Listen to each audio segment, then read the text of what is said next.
Episode की starting में हमें जॉन के कुछ फ्लैशबैक दिखाए जाते हैं जहां जॉन ट्रेनिंग कर रहा होता है और थोड़ा रुककर अपने पसीने को पोंछता है। तभी उसके ग्रैंपा कहते हैं, तुम आज भी काफ़ी ज़्यादा ट्रेनिंग कर रहे हो, और वह चुप हो जाते हैं। जॉन उन्हें देखता है और गुस्से से चिल्लाते हुए कहता है, जो बोलना है जल्दी बोलो, चुप क्यों हो। उसके ग्रैंपा कहते हैं, तुम्हारा अगला मैच होने वाला है। यह सुनकर जॉन खुश हो जाता है। उसके ग्रैंपा आगे कहते हैं, उसका नाम इसैक ड्रेसनर है, जिसने यूथ कंपटीशन में ओलंपिक मेडल को जीता है। यह सुनकर जॉन कहता है, लगता है यह काफ़ी ज़्यादा स्ट्रॉन्ग है, और आगे कहता है, मैं जानता हूँ मैं इसे कर लूँगा, और हंसते हुए कहता है, ड्रेसनर मुझसे डिबेट मैच में हारने वाला है। यह सुनकर उसके ग्रैंपा कहते हैं, मैं विश करता हूँ कि तुम ही जीतो। यह सुनकर जॉन पास आकर कहता है, आप किस बारे में बात कर रहे हैं? मैं बॉक्सिंग से प्यार करता हूँ, मुझे बॉक्सिंग से काफ़ी अच्छा फील होता है। अगर मैं बॉक्सिंग नहीं सीखता तो आप बॉक्सिंग किसे सिखाते? मैंने आज से पहले बहुत सारी चीजें सीखी हैं, इसलिए परेशान मत हो। और अपने पंच को सैंडबैग पर रखता है और काफी ही स्ट्रॉन्ग पंच मारता है और हंसते हुए कहता है, बॉक्सिंग में कोई नहीं जानता कि क्या होगा। यह सुनकर उसके ग्रैंपा मुस्कुराकर कहते हैं, तुमने सही कहा, लेकिन यह बात एक बच्चे के लिए कुछ ज़्यादा नहीं है। यह सुनकर जॉन गुस्से से अपने ग्रैंपा के ऊपर चिल्लाने लगता है। यहाँ से सीन शिफ्ट होता है, हमें डिबेट मैच का सीन दिखाया जाता है, जहाँ ड्रेसनर लगातार जॉन को पंचेस पे पंचेस मार रहा होता है। यह देखकर उसके ग्रैंपा परेशान होकर चिल्लाते हुए कहते हैं, जॉन उठो, तुम्हें लड़ना होगा। अपने मन में सोचते हुए कहते हैं, मैंने एक रफ फाइट को प्रिपेयर किया जिससे कि उसे ज़्यादा परेशानी ना हो, और उसकी बातों को याद करते हैं जहां उसने कहा था, मैं ये कर लूँगा। हमें जॉन का सीन दिखाया जाता है जहां सिर्फ जॉन एक पंचिंग बैग की तरह मार खा रहा होता है, लेकिन जॉन रेजिस्ट करके ड्रेसनर के ऊपर अटैक करता है, जिसे वो डॉच कर लेता है और उसे एक जोरदार पंच मारता है, जहां जॉन फिर उसके ऊपर अटैक करता है, जिस अटैक को ड्रेसनर डॉच कर लेता है। इन सब से परेशान होकर जॉन गुस्से में आकर अपने गार्ड को डाउन करके ड्रेसनर के ऊपर अटैक कर देता है, लेकिन अचानक ड्रेसनर जॉन को एक काफी पावरफुल ओवरहैंड मारता है। ड्रेसनर देखता है जहां जॉन उस पावरफुल पंच को खाने के बाद भी खड़ा होता है। हमें कुछ फ्लैशबैक दिखाए जाते हैं जहां वह किसी का सामान छीनकर एक पर्सन को जाकर दे देता है, लेकिन वह पर्सन एक नाइफ निकालकर जॉन के नाक पर एक कट मार देता है और कहता है, अगर आप किसी को नहीं मारोगे तो वह आपको मारेगा। यह दुनिया ऐसे ही चलती है, इस दुनिया में हमें अकेले चलना होगा। हमें दिखाया जाता है जहां कोई जॉन को बॉक्सिंग सिखा रहा होता है। यह देखकर जॉन के ग्रैंपा मुस्कुराते हुए कहते हैं, तुम सिर्फ खाने के बारे में सोच रहे हो ना, अपनी ट्रेनिंग करो। यह सुनकर जॉन चिल्लाते हुए कहता है, चलो एक ब्रेक लेते हैं, हम देखते हैं वह पर्सन वही होता है जो एपिसोड 1 में यू से मिला था। अगले सीन में हमें वही फाइट दिखाई जाती है जहां जॉन ड्रेसनर को अपने हाथों से पकड़ा होता है और उसकी तरफ एक पंच मारने के लिए अपने हाथ को काफ़ी ज़्यादा तेज़ी से उसकी तरफ बढ़ाता है और फाइनली उसके फेस पर एक जोरदार पंच मारता है। यह देखकर सभी काफ़ी ज़्यादा शॉक हो जाते हैं। जॉन भी इससे काफ़ी ज़्यादा शॉक होता है और अनएक्सपेक्टेड ड्रेसनर नॉकडाउन हो जाता है। जॉन हैरान होता है कि अभी अभी क्या हुआ। वह ड्रेसनर को याद करता है जो अभी एकदम ठीक खड़ा था। तभी उसके हाथ को रेफरी ऊपर कर देता है और उसे विनर डिक्लेयर कर देता है। यहाँ से सीन शिफ्ट होता है, हमें जॉन और उसके ग्रैंपा दिखाए जाते हैं जहाँ जॉन के ग्रैंड ग्रैंपा कहते हैं, एसोसिएशन ने क्या कहा? यह सुनकर जॉन कहता है, उन्होंने मुझे इस मैच की तरह फाइट करने के लिए कहा। यह सुनकर उसके ग्रैंपा कहते हैं, तो अगली बार मैं तुम्हारे जीतने के लिए मैच को अरेंज करूंगा। सीन प्रेजेंट में आता है। हमें काफी ज्यादा लोग दिखाए जाते हैं जो जॉन के ऊपर चिल्ला रहे होते हैं। जॉन के ग्रैंपा जॉन की ऐसी हालत देखकर काफी ज्यादा परेशान होते हैं। हमें वही ऑडियंस की आवाज सुनाई देती है जो जॉन के ऊपर चिल्ला रहे होते हैं। यह देखकर जॉन के ग्रैंपा सोचते हुए कहते हैं, मैं जानता हूँ तुमने इस कॉन्टेस्ट के लिए काफी ज्यादा ट्रेनिंग की थी। और जॉन को देखते हुए कहते हैं, तुम अच्छे से जानते हो मैं हमेशा से तुम्हें सपोर्ट करता था। मैं तुम्हें इस समय सपोर्ट करना चाहता हूँ।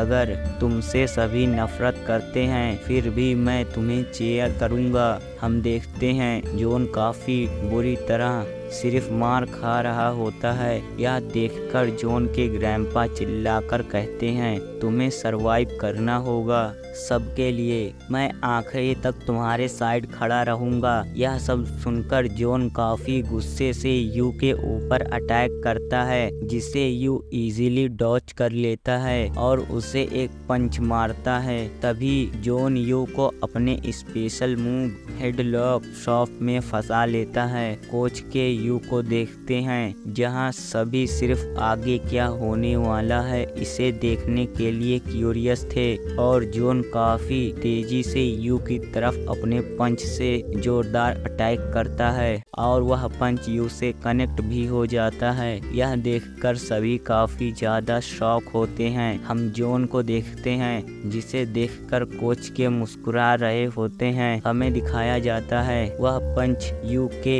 हाथ से कनेक्ट होता है जिससे जॉन के हाथ का बोन ब्रेक हो जाता है। जिस दर्द को महसूस करते ही जॉन दर्द में काफी तेजी से चिल्लाता है। यू यहाँ पर नहीं रुकता, वह जॉन के फेस पर एक पंच मारता है जिस पंच के लगते ही जॉन की आंखें बंद होने लगती है। यह देखकर जॉन के ग्रैंपा काफी ज्यादा परेशान हो जाते हैं, लेकिन कोच के काफी ज्यादा खुश होते हैं। हम देखते हैं जॉन घुटनों के बल आ जाता है और जमीन पर गिरकर नॉक डाउन हो जाता है। यह देखकर सभी ऑडियंस काफी ज्यादा शॉक हो जाते हैं। जॉन के ग्रैंपा जॉन को गिरा हुआ देखकर उसे चीयर करते हुए कहते हैं, तुम्हें उठना होगा जॉन। हमें वही सीन वापस से दिखाई जाती है जहां जॉन कहता है, आपने मुझे बहुत कुछ सिखाया है, मैं इसे गिरने नहीं दूंगा। तभी ओल्ड मैन कहते हैं, यह सब सिर्फ मेरी नाकामी है। मैंने तुम्हें स्ट्रॉन्ग बनाया क्योंकि तुम स्ट्रॉन्ग बन सकते थे। और उसी येलो हेयर वाले पर्सन को याद करते हुए कहते हैं, मुझे माफ करना। हम देखते हैं जॉन बहुत ही इंजर्ड और ब्लड में पूरी तरह कवर होता है। तभी रेफरी काउंटिंग शुरू कर देता है और अचानक जॉन खड़ा होने लगता है। यह देखकर कोच के शॉक हो जाते हैं। जॉन खड़ा होते हुए कहता है, मैंने आपसे बहुत ही अच्छी चीजें सीखी हैं। और यू के सामने खड़ा होकर लड़खड़ा रहा होता है। रेफरी अभी भी काउंटिंग कर रहा होता है। जॉन की इतनी खराब हालत होने के बावजूद वह कहता है, माफी मांगने की जरूरत नहीं। हमें दिखाया जाता है जहां जॉन नाइफ दिखाकर उसी ओल्ड मैन से उसकी पॉकेट मांग रहा था। अगले सीन में वह ओल्ड मैन उसे किसी जगह लेकर जाता है। सीन प्रेजेंट में आता है। जॉन कहता है, मैंने फिर से कुछ स्टूपिड चीज कर दिया। मैं सिर्फ उनके जैसा बॉक्सर बनना चाहता था। और रेफरी काउंटिंग ओवर कर देता है। जॉन घुटनों के बल आ जाता है और कहता है, मुझे सभी लोग माफ करना। और मैच ओवर हो जाता है। हम देखते हैं पूरे रिंग में सिर्फ ब्लड ही ब्लड होता है। एक डेविल जो बहुत ही बेरहम है वह बॉक्सिंग के वर्ल्ड में आ चुका है। हमें वही अननोन पर्सन दिखाया जाता है जो वहां से जा रहा होता है। हमें वही वही ऑडियंस दिखाई जाती है जो थोड़ी देर पहले जॉन के लिए चीयर कर रहे थे। अब वो यू के लिए चीयर कर रहे होते हैं। हमें फिर वही अननोन पर्सन दिखाया जाता है जो वहां से चला जा रहा होता है। रिंग के ऐसे मंजर को देखकर रिपोर्टर कहता है उसने उसके स्पेशल वेपन हेडलॉक हुक को नाकाम कर दिया। सरप्राइजिंगली उसने उसके पंच के काउंटर में अपना पंच मार दिया, लेकिन डैमेज सिर्फ जॉन को हुआ। वह रिपोर्टर यू को देखते हुए कहता है उसकी रिएक्शन स्पीड और स्ट्रेंथ ह्यूमन एबिलिटी से ज़्यादा है, और कोच के को देखकर कहता है तो फाइनली तुमने एक मॉन्स्टर को ढूंढ लिया। वह सिर्फ उसके साथ खेल रहा था। कासिम अब यू वह कोच के 5 वर्ल्ड चैंपियन के बारे में सोचते हुए कहता है उसकी अपीयरेंस एक जाइंट की तरह है। उसके वेब अपने आसपास के चीज को अफेक्ट करती हैं। हम देखते हैं एक पर्सन मैच को देखकर कहता है इनक्रेडिबल, और जोश की तरफ मुड़कर कहता है क्या तुम इस मैच को एंजॉय नहीं कर पा रहे हो? यह सुनकर जोश कहता है नहीं ऐसा नहीं है, मैं सिर्फ किसी बारे में सोच रहा था, और कहता है लगता है मुझे थोड़ी राहत मिली। मैंने जो अचीव करने का सपना देखा था, जो भी हो। और अपने अंकल से कहता है अंकल मैं बारटेंडिंग गिग में अपना बेस्ट करूँगा। यहाँ से सीन शिफ्ट होता है। हमें जॉन दिखाया जाता है जो इंजे से कहता है तो जिसके बारे में तुम कह रहे थे वो यही तुम्हारा दोस्त है? यह सुनकर इंजे खुश होते हुए कहता है मैंने आपसे कहा था कि वह एक अलग ही लेवल पर है। और यू को टीवी में देखकर खुश होते हुए कहता है मुझे पता था कि तुम कर सकते हो। इंजे को देखकर जॉन कहता है ज्यादा एक्साइटेड होने की जरूरत नहीं है क्योंकि वह एक अलग वर्ल्ड में ही रहता है। जॉन की बात सुनकर इंजे कहता है मैं जानता हूँ, लेकिन अगर हम किसी दिन रिंग में मिले तो मैं उसे प्राउड महसूस करवाना चाहता हूँ।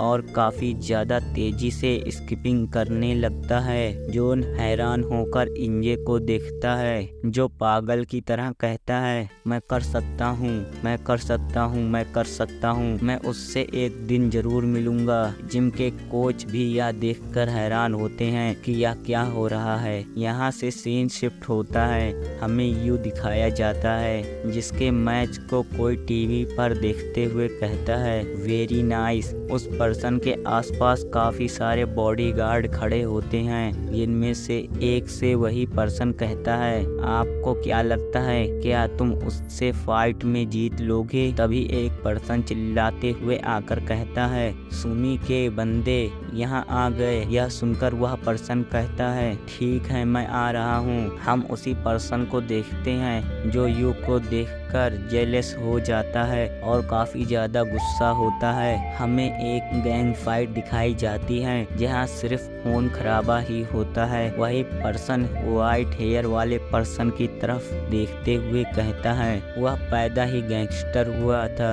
Nice work. हम उस पर्सन को देखते हैं जिसके हाथों में ब्लड होता है जो काफी ज्यादा सीरियस होकर खड़ा होता है। यहाँ से सीन शिफ्ट होता है। हमें एक पर्सन दिखाया जाता है जो अपने बगल से जा रहे उसी अननोन पर्सन से कहता है हेलो जीन। तो इस पर्सन का नाम जीन है। वह पर्सन आगे कहता है तो के न्यू बॉक्सर कैसा था? जीन उसी जगह पर रुककर उसी फाइट को याद करने लगता है। जीन को शान देखकर वही पर्सन वापस से कहता है जीन रिप्लाई में कहता है मैंने उससे एनमोर्ड हुआ हूँ। हमें उसके बारे में बताया जाता है जो लाइट वेट डिवीजन में वर्ल्ड चैंपियन होता है। यह सुनकर वह पर्सन हैरान हो जाता है। अगले सीन में फिर से एक न्यू पर्सन दिखाया जाता है जो काफी ही ज्यादा ड्रिंक और जंक फूड खा रहा होता है। वह यू के मैच को देखते हुए कहता है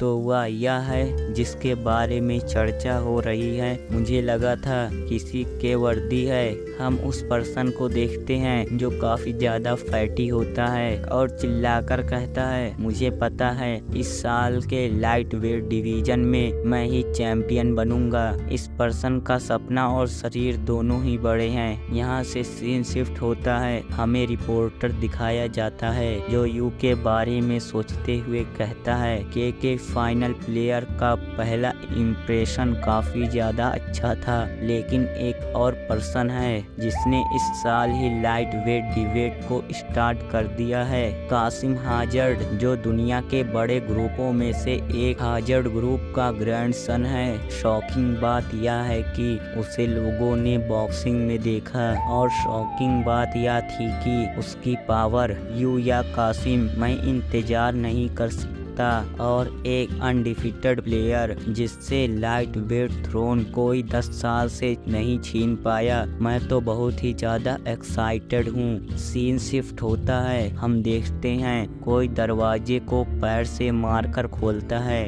जिम के सभी लोग उसी पर्सन की तरफ देखने लगते हैं जो वही फैटी पर्सन कासिम होता है, जो मुस्कुराते हुए कहता है, काफी समय से हम लोग नहीं मिले। तभी वही कोच चिल्लाते हुए कहता है, मैं तुम्हें 2 महीने से नहीं देखा, क्या तुम हैवी वेट प्लेयर बनने की ट्राई कर रहे हो? कासिम हंसते हुए कहता है, मैं पूरी तरह फाइट करने के लिए एनर्जी से भरा हूँ।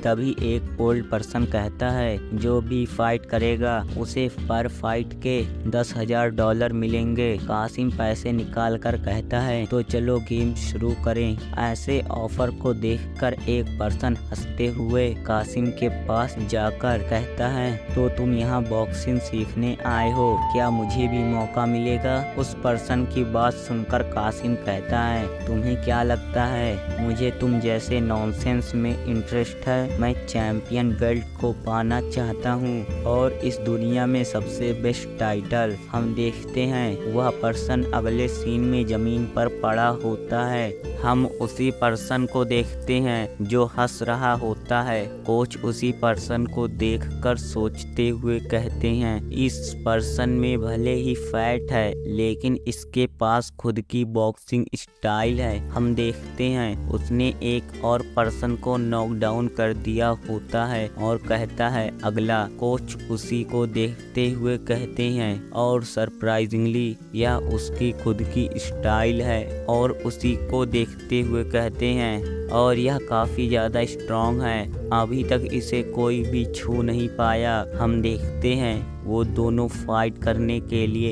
एकदम रेडी होते हैं। कोच उसी को देखते हुए कहते हैं, वह हमारे जिम का एक हिस्सा है लेकिन फिर भी मुझे गुस्सा लग रहा है। हम देखते हैं वह पर्सन कासिम के ऊपर अटैक करता है, जिसे कासिम झुककर डॉज कर लेता है और काफी ज्यादा तेजी से उस पर्सन को एक अपरकट मारता है और बिना रुके उसके फेस पर और सर पर अटैक करता है। यह देखकर कोच चिल्लाते हुए कहते हैं, यह बॉक्सिंग के रूल नहीं है, तुम चीटिंग कर रहे हो। यह सुनकर वह पर्सन अपने बटलर से कहता है, सेबेस्टियन, तुम बॉक्सिंग एसोसिएशन को खरीद कर रूल्स को चेंज कर दो। यह सुनकर कोच गुस्सा हो जाता है और कहता है, क्या वह वही है, एक ऐसी स्ट्रेंथ जो ह्यूमन स्ट्रेंथ से परे है। 20 बार यह मैच हो चुका है लेकिन वह अभी भी खड़ा है। वह स्ट्रॉन्ग है जो वर्ल्ड के लिए अनफेयर है। उसकी फिजिकल एबिलिटी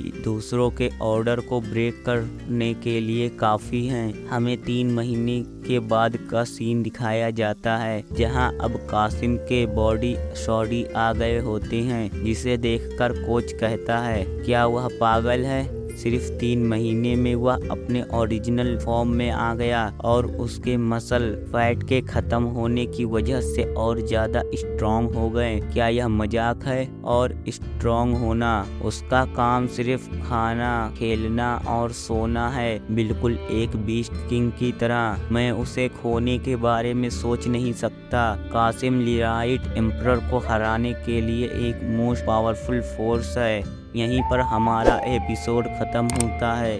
तो नेक्स्ट एपिसोड के लिए हमारे चैनल को सब्सक्राइब कर लें।